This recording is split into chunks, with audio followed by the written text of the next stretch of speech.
All right. Lecture number 41 PPE assets की बात करने वाले हैं अपन बैलेंस शीट पे। Non current assets PP intangible CWIP ये सब की बात करेंगे, करंट की बात करेंगे।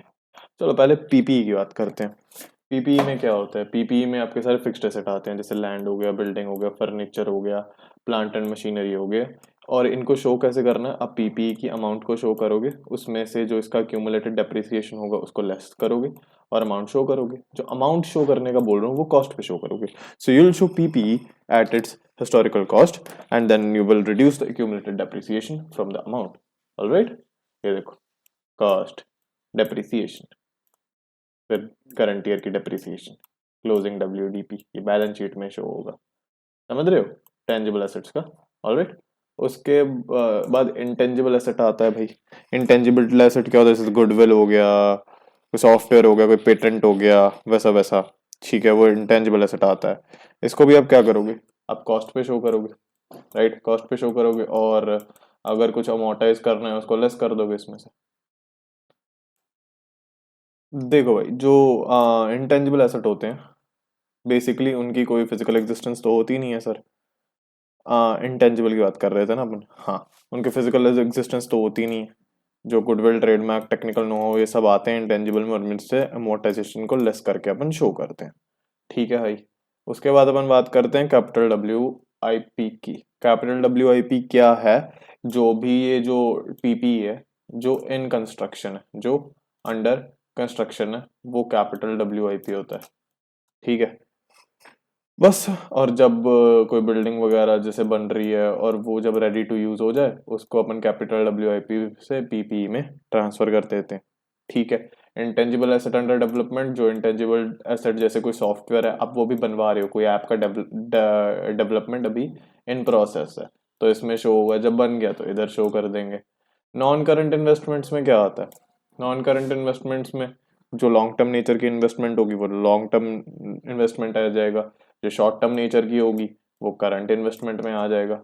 डेफर्ड टैक्स एसेट्स एएस 22 में। Non current loans and advances आपने दिए हो, non current loans and advances कोई, और करंट लोन्स एंड एडवांस आपने किसको लोन दिया है भाई?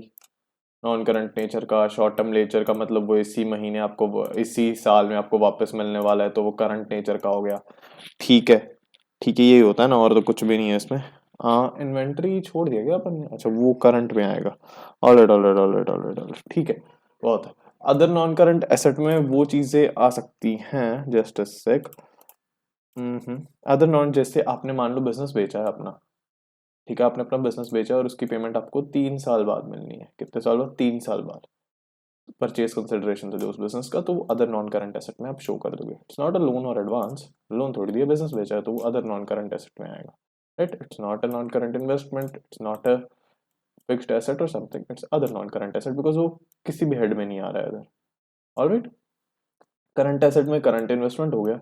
इन्वेंट्री में क्या आता है? आपका कुछ स्टॉक हो गया, रॉ मटेरियल हो गया, डब्ल्यूआईपी हो गया, फिनिश्ड गुड्स हो गया, बहुत चीज़ों की इन्वेंट्री होता है। स्टॉक इन ट्रेड, कुछ लूज टूल्स एंड स्पेयर्स, वो सब इन्वेंट्री के अंदर आते हैं, तो अपन इधर शो कर देंगे। ट्रेड रिसीवेबल्स में आता है बिल्स रिसीवेबल्स और अपने डेटर्स आते हैं। ठीक है, वो दोनों अलग अलग शो करेंगे अपन। राइट, वही वही वाला आएगा कि जो 6 मंथ से कम वाले हैं उनको अलग शो करना है, और 6 मंथ से जो ज्यादा वाले हैं उनको अलग से बाइफरकेट करके शो करना है। Right. Cash and cash equivalents में आता है अपने जो कैश और बैंक के बैलेंस होते हैं। ठीक है, इसमें यार मैं माइक पे टच कर रहा हूँ क्या? आई डोंट नो, रुको, थोड़ा नीचे चलते हैं, थोड़ा नीचे चलते हैं। देखो, कैश एंड कैश इक्विवेलेंट्स की बात करते हैं, तो इसमें अपना बैंक बैलेंस और कैश बैलेंस आता है। बैंक बैलेंस होगा, कैश तो जो होगा आप ऐसे शो कर दोगे जितना है। बैंक बैलेंस में थोड़ी बाइफरकेशंस करनी होती है कि जो आपका जो बैंक बैलेंस पड़ा है, जो सारा बैंक बैलेंस पड़ा है, वो एक शेड्यूल्ड बैंक में पड़ा है या नॉन शेड्यूल्ड बैंक में पड़ा है। तो इनमें बाइफरकेशन करेंगे, क्वेश्चन में दिया होगा शेड्यूल्ड बैंक और नॉन शेड्यूल्ड बैंक की डेफिनेशन लॉ का पार्ट है, तो वहां पे करेंगे। बेसिकली क्वेश्चन में जो दिया होगा तो उसको बाइफरकेट करके दे देंगे। फिर जो ये बैलेंसेस आपने बाइफरकेट करे, इनको ये भी देखना है कि ये नॉर्मल बैंक बैलेंस है या ईयर मार्क्ड बैंक बैलेंस है। ईयर मार्क्ड बैंक बैलेंस का मतलब होता है जो किसी स्पेसिफिक पर्पस के लिए यूज कर सकते हैं। For example, share application money pending allotment की जो अमाउंट थी, वो एप्लीकेशन मनी वाला पैसा था, we can't use it for any other operation because the money isn't ours yet. It's not and equity क्योंकि वो अपने शेयर्स को अलॉट नहीं किया है, तो वो मनी को अलग बैंक अकाउंट में ईयर मार्क्ड बैंक बैलेंस बोलते हैं उसको, because we keep it in a separate bank account which is can be used only for specific purpose, that is called earmarked bank balance. इन दोनों को अलग से show करेंगे। Alright, alright. आई थिंक उसके बाद कुछ था अदर करंट एसेट्स वगैरह, इसमें यही प्रीपेड एक्सपेंसेस आ गया, एक्रूड इनकम आ गया, वैसा कुछ। ठीक है, जैसे या प्रीपेड एक्सपेंसेस आ गया, करंट जैसे अदर करंट लायबिलिटीज में भी ऐसा कुछ ही था ना, उसमें कॉल्स इन एडवांस आता था। और क्या था, अनअर्न्ड इनकम, या किसी ने अपने को एडवांस दिया हो, समथिंग लाइक दैट। और आउटस्टैंडिंग एक्सपेंसेस वगैरह वगैरह, जैसे इधर प्रीपेड एक्सपेंसेस आ रहा है। सो या यही है बस। अरे बस अभी अपन ये करने वाले हैं contingent liabilities and capital commitments वाला point. Wait a sec, wait a sec. ये हो गया, ये हो गया, करंट एसेट हो गया, कंटेंजेंट लायबिलिटी या इस पे आ चुके हैं। ठीक है भाई, contingent liability and capital commitments वाला पॉइंट करने वाले हैं। पहले कंटेंजेंट लायबिलिटी को देखते हैं। ऑलरेडी कंटेंजेंट लायबिलिटी को देखते हैं, ये वाला। इसमें क्या होता है, कंटेंजेंट लायबिलिटी का जो आउटफ्लो होना है कि बिजनेस से अपनी कंपनी का जो कैश है उससे कुछ आउटफ्लो हो सकता है, वो डिपेंड करता है ऑन हैपनिंग और non happening of a future uncertain event not fully controlled by you और आवर कंपनी, जिसका पॉइंट ऑफ व्यू से अपन अकाउंट्स ड्राफ्ट कर रहे हैं, बैलेंस शीट ड्राफ्ट कर रहे हैं। कंटेंजेंट लायबिलिटी क्या होता है कि अपना कोई फ्यूचर में आउटफ्लो हो सकता है कैश का, पर वो आउटफ्लो डिपेंड करता है किसी ऐसे इवेंट की हैपनिंग पे या नॉन हैपनिंग पे, पर जो इवेंट की हैपनिंग या नॉन हैपनिंग है वो अपने कंट्रोल में नहीं है। सो भाई हो भी सकता है आउटफ्लो और ये भी हो सकता है कि कुछ ना हो, तो इसको कंटिजेंट लायबिलिटी बोलते हैं।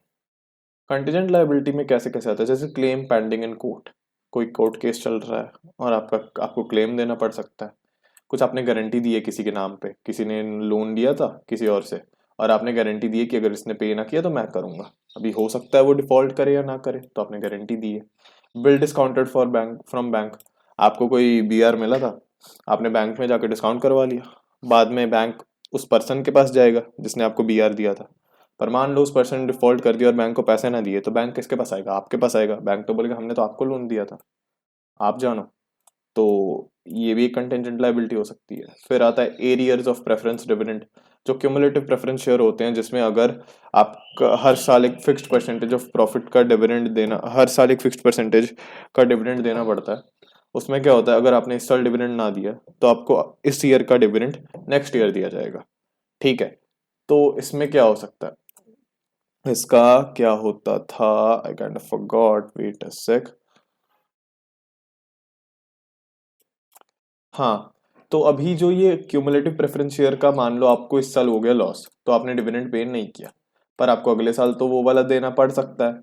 अगर अगले साल प्रॉफिट हो गया तो डिपेंड्स, क्यूमुलेटिव प्रेफरेंस शेयर के ऊपर आपको डिविडेंड देना पड़ सकता है, आपको उस अमाउंट का आउटफ्लो हो सकता है if you have a profit in the next year. Now it depends कि प्रॉफिट हो ना हो, ये कंपनी के कंट्रोल में नहीं है, कंपनी को नहीं पता है, हो गया तो बढ़िया है। अगर हो गया प्रॉफिट तो आउटफ्लो होगा डिविडेंड का, अगर प्रॉफिट नहीं हो तो आउटफ्लो नहीं होगा। तो इसीलिए एरियर्स ऑफ प्रेफरेंशियल डिविडेंड जो फर्स्ट ईयर में नहीं दिया पर सेकेंड ईयर में वो देना पड़ेगा, बिकॉज एरियर में है वो भी एक कंटिजेंट लायबिलिटी आएगा। इन्वेस्टमेंट इन पार्टली पेड अप शेयर्स, इसमें क्या होता है कि अगर मान लो आपने किसी और कंपनी के पार्टली पेड अप शेयर्स खरीदे हैं अब, और उसमें मान लो 10 रुपए का शेयर था, 7 रुपए आप ऑलरेडी पेड अप थे, उसके 3 रुपए अनपेड थे, कॉल्स इन एरियर्स थे। ऑल राइट, 3 रुपए कॉल्ड अप ही नहीं है, 7 रुपीज कॉल्ड अप अमाउंट थी, 3 रुपए अभी बुलाने बाकी है। अभी why is this a contingent liability, because आप तो बोलोगे ये तो पे करना ही है ना 3 रुपए, अगर आपने शेयर खरीदे हैं। Think about it, if you sell these shares before the company calls for the जो बाकी सारा पैसा बचा है फॉर द रिमेनिंग अमाउंट, जब तक कंपनी उसकी कॉल नहीं करती है उससे पहले ही आपने शेयर्स बेच दिए, तो आपको ये 3 रुपए पे नहीं करने पड़ेंगे, तो आपको ये आउटफ्लो नहीं होगा। मतलब यहाँ पे इस केस में जो आउटफ्लो है वो किस इवेंट पे डिपेंड करता है कि कंपनी उसको कॉल करती है before us selling these shares. अपने बेचने से पहले अगर कंपनी कॉल करती है तो आपका आउटफ्लो होगा, अपने बेचने से पहले कंपनी ने नहीं कॉल किया तो आपका आउटफ्लो नहीं होगा। So these are the examples of contingent liabilities.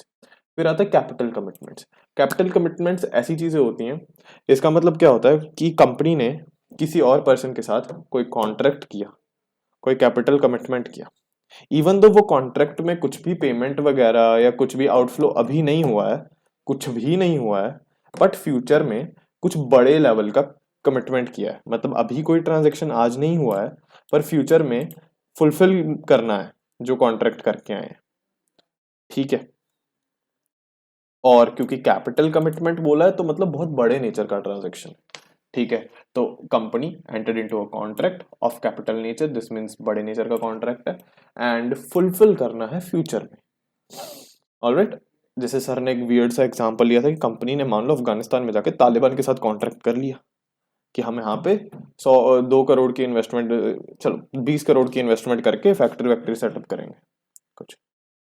अब कॉन्ट्रैक्ट हो गया, बट कॉन्ट्रैक्ट हुआ है बायलेटरल एग्जीक्यूटरी, ठीक है, तालिबान के साथ। और ये फैक्ट्री लगानी है 2 साल बाद, 20 करोड़ का यहाँ पे इन्वेस्टमेंट करके फैक्ट्री लगाएंगे, ये तालिबान के साथ कॉन्ट्रैक्ट करा है आज। अब बैलेंस शीट में इसको कुछ शो नहीं कर सकते क्योंकि पैसे तो दिए नहीं है। तो क्या करना है, इसका कॉन्ट्रैक्ट तो हो गया है ना, it's a material information for the user कि कंपनी किसके साथ क्या कॉन्ट्रैक्ट में आज एंटर की है, बिकॉज अगर यूजर कंपनी में आज इन्वेस्ट करता है तो उसका पैसा वो फ्यूचर कैपिटल कमिटमेंट को फुलफिल करने के लिए यूज होगा। तो आज कंपनी ने एक bilateral executory contract with Taliban कर लिया। बायलेटरल एग्जीक्यूटरी मतलब कि कुछ कमिटमेंट किया है बट एग्जीक्यूशन अभी दोनों ने नहीं की है, वो फ्यूचर में होगा। तो ये यूजर के लिए यूजफुल इन्फॉर्मेशन है to decide whether to invest in the company or not. तो ये दिखाना जरूरी होता है बैलेंस शीट में। तो कॉन्टिजेंट लायबिलिटीज और कैपिटल कमिटमेंट्स, आउटफ्लो आज तो नहीं हुआ है तो आप इसको बैलेंस शीट में नहीं दिखाते हो, आप इसको एक फुट नोट में शो करते हो बैलेंस शीट में, ठीक है। फिर बात आती है डिविडेंड के बारे में।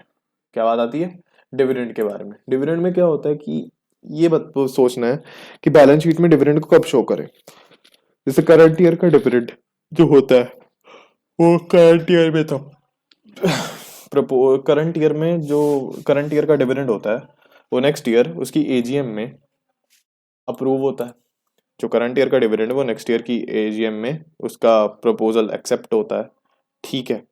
तो क्या मतलब है, आ, तो करंट ईयर में डिविडेंड अगर प्रपोज होता है, मान लो 31 मार्च को अपना ईयर एंड होता है और उस दिन प्रपोजल आ गया डिविडेंड का कि 30% अपन डिविडेंड पे करेंगे, ये प्रपोज्ड डिविडेंड है, डिक्लेयर नहीं किया है बोर्ड ऑफ डायरेक्टर्स ने, सिर्फ प्रपोज किया है कि हाँ हम इतना डिविडेंड दे सकते हैं, ठीक है। फिर एजीएम होगी जब नेक्स्ट फाइनेंशियल ईयर में, वहां पे इस शेयर होल्डर्स इस डिविडेंड को एक्सेप्टेंस देंगे और फिर इसको बोलेंगे डिक्लेयर्ड डिविडेंड या डिविडेंड पेएबल या अनपेड डिविडेंड, ऑलराइट, कुछ भी बोल सकते हैं। आफ्टर डिक्लेरेशन जो डिविडेंड होता है उसको unpaid dividend, unclaimed dividend, dividend payable वगैरह वगैरह कुछ भी बोल सकते हैं, ठीक है। डिक्लेरेशन से पहले इट्स जस्ट अ प्रपोजल, उसका कुछ ऐसा नहीं है कि यही पे होगा, this can be changed and कुछ भी हो सकता है। तो रूल क्या आता है कि जब तक डिविडेंड डिक्लेयर नहीं होता है उसको कहीं नहीं शो करना है, because just a proposal it's just an idea in your head. जब तक आप कुछ एग्जीक्यूट नहीं करते हो आइडिया की कुछ वैल्यू नहीं होती है। जब तक आप सोच रहे हो कि मेरे को पढ़ना है और आप पढ़ते नहीं हो, अगर आप सोच रहे हो मैं पढ़ूंगा कल से पढ़ूंगा, पर जब तक आप पढ़ते नहीं हो उसकी कुछ वैल्यू नहीं है, समझ रहे हो। तो सिमिलरली प्रपोजल का कुछ वैल्यू नहीं है, जब उसको डिक्लेयर करता है तभी उसको बैलेंस शीट में शो करते हैं, ठीक है। तो अगर प्रपोजल किया है सिर्फ तो आप उसको सिर्फ फुटनोट में दिखा दो, बैलेंस शीट में कुछ नहीं आना है, फुटनोट में दिखा दो अगर प्रपोज किया है। और जब डिक्लेयर हो गया तो उसको बैलेंस शीट में दिखाओगे, डिक्लेयर हुआ बट पे नहीं हुआ है तो आप उसको अदर करंट लायबिलिटीज में शो करोगे। अभी बात करते हैं फिक्टिशियस एसेट्स की। फिक्टिशियस एसेट्स क्या होते हैं, ये जो रियल में एसेट्स नहीं होते हैं बट जो अपने खर्चे होते हैं या लॉस होते हैं उनको अभी तक राइट ऑफ नहीं किया है, जो लॉस और एक्सपेंसेस होते हैं उनको राइट ऑफ नहीं किया होता, वो वाले ये अपने लॉसेस या एक्सपेंसेस होते हैं, ठीक है। एसेट नहीं होते अपने खर्चे या लॉस जो हमने राइट ऑफ नहीं किया है, वो फिक्टिशियस एसेट्स होते हैं। फॉर एग्जाम्पल डेबिट बैलेंसेस होते हैं इनमें मोस्टली, जैसे debit balance of PNL account, preliminary expenses, other expenses. जैसे debit balance of PNL account था वो हम कहाँ लिखते थे, रिजर्व एंड सरप्लस में, डेबिट बैलेंस नेगेटिव बैलेंस में शो कर देते थे। प्रीलिमिनरी एक्सपेंसेस को कहाँ करना है, ये 100% राइट ऑफ कर देंगे हम पीएनएल में, ठीक है, पीएनएल में अदर एक्सपेंसेस में। और बाकी कुछ बचे हैं, मान लो discount on issue of shares, underwriting commission वगैरह वगैरह। अब इनका दो चीजें हैं, जो balance written off write off कर दिया है उसको कहाँ शो करते हैं अपन P&L में अदर एक्सपेंसेस में शो करते हैं, statement of P&L other expenses में। और जो बैलेंस राइट ऑफ नहीं हुआ है, जो बैलेंस राइट ऑफ नहीं हुआ है उसको अपन शो करते हैं अदर करंट एसेट्स या अदर नॉन करंट एसेट्स। अगर इसी साल राइट ऑफ करेंगे तो अदर करंट एसेट्स, अगर अगले साल राइट ऑफ करना है तो अदर नॉन करंट एसेट्स। ठीक है। सो जो बैलेंस रिटर्न ऑफ है that is shown in the P&L in other expenses. जो बैलेंस नहीं हुआ है रिटर्न ऑफ उसमें से अगर इसी साल राइट ऑफ करना है that is other current assets, and इसी साल राइट ऑफ नहीं करना है तो other non current assets. That is the fictitious assets का ट्रीटमेंट।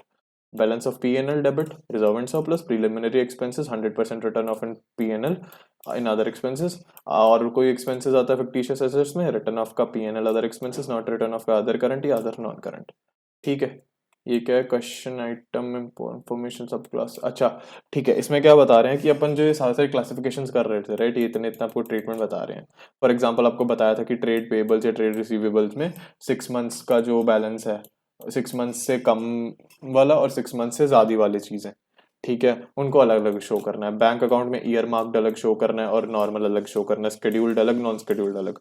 अब इतनी सारी ये दो चार तो बता दिए, बाकी सब तो अपन डिस्कस करने वाले नहीं है। तो क्वेश्चन में अगर किसी भी इंफॉर्मेशन का सब क्लासिफिकेशन दिया हो कि जैसे बैंक अकाउंट को ऐसे, ईयर मार्क्ड ये है, नॉर्मल बैलेंस ये है, कुछ भी किसी भी आइटम को क्लासिफिकेशन दिया हो तो आपको अकॉर्डिंग टू दैट सब क्लासिफिकेशन उसको नोट्स टू अकाउंट्स में शो कर देना है।